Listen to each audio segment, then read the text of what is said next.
Hiram Aviv. El arte real. Hoy presenta la piedra filosofal y la masonería. Como del oriente asiático han venido las doctrinas cabalistas, al Egipto y a la tradición hermética de Hermes Trismegisto, el fundador de los misterios egipcios, se hace remontar la alquimia, palabra árabe que parece significar la substancia, de los que se llamaban a sí mismos verdaderos filósofos. El significado común y familiar del adjetivo hermético puede darnos una idea de la secrecía, por medio de la cual los alquimistas acostumbran ocultar la verdadera naturaleza de sus misteriosas pesquisas. No debe por lo tanto extrañarnos, si la mayoría sigue creyendo aún hoy, que sus principales objetos fueran los de enriquecerse por medio de la piedra filosofal, que debía convertir el plomo en oro puro, y alargar notablemente la duración de su existencia, librándose al mismo tiempo de las enfermedades por medio de un elixir y de una milagrosa panacea.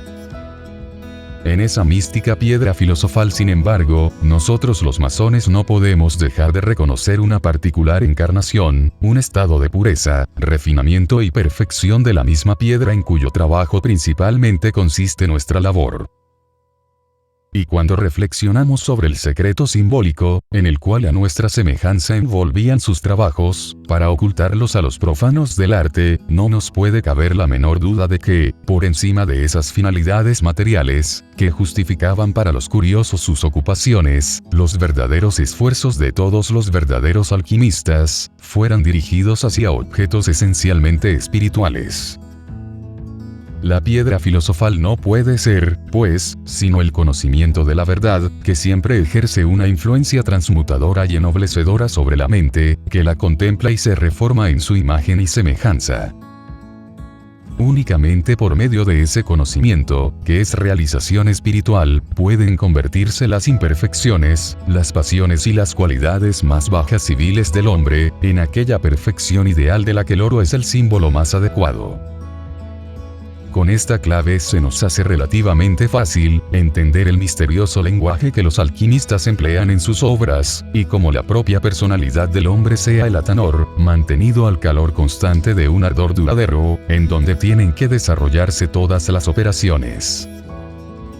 El parentesco entre el simbolismo alquímico y el masónico aparece con bastante claridad en el grabado que reproducimos, sacado de una ilustración de la obra de Basilio Valentino, sobre la manera de hacer el oro oculto de los filósofos y aportado por otros autores.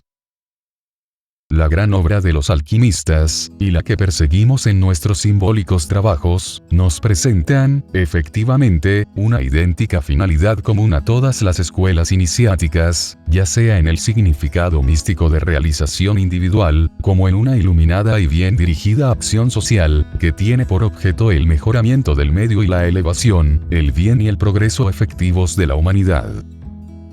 En otras palabras, el iniciado que ha sido purificado por los 4 elementos, debe haberse convertido y obrar como un verdadero filósofo y, por ende, ser la piedra filosofal que todo lo transmuta por la simple influencia de su presencia, con su actitud interior.